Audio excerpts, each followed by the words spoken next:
This is a short video on how to plant acorns among the pine trees. It is rather simple. You remove the pine needles. You dig a little bed and you drop the acorns in. Since this is an experimental effort, but it looks to be going well, we're marking the location of where we put the acorns with the tape or paint, so we know where to come back. The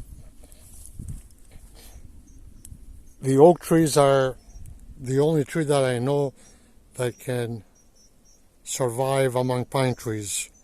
The benefit of doing this is that as the oak trees grow, we're hoping that they will be a lot stronger than the pine trees. They will tower over them and they will overtake the area.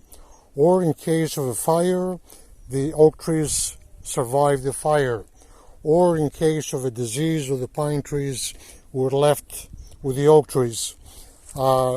These are the clay balls we have, clay hearts, and they have many seeds inside, including alfalfa and wild rocket and cypress trees and apple trees, etc. We cannot plant this among the pine trees simply because the almonds and the pears and they did not do well. They did not survive the acidic soil of the pine trees. But if there is a fire, like we have many fires with the pine forest, we can plant this in addition to the acorns and to have a complete forest. In areas where they have been burned out,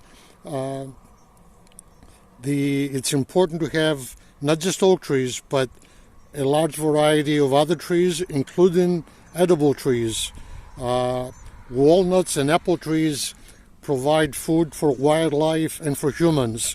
Humans need to look at the forest not just a place to look at, but it's also a place to gather food.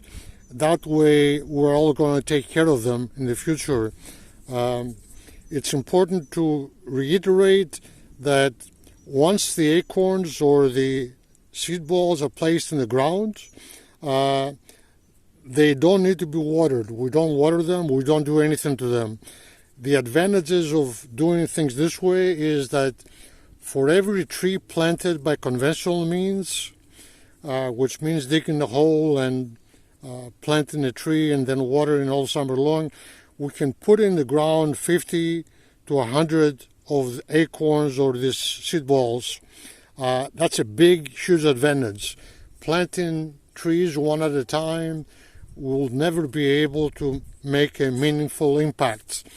And after a fire, not doing anything and waiting for Mother Nature to take over is, in my opinion, not a good idea, because Mother Nature is going to produce either more pine trees, which are going to die, or they're going to produce oak shrubs, which are small in relation to the oak trees.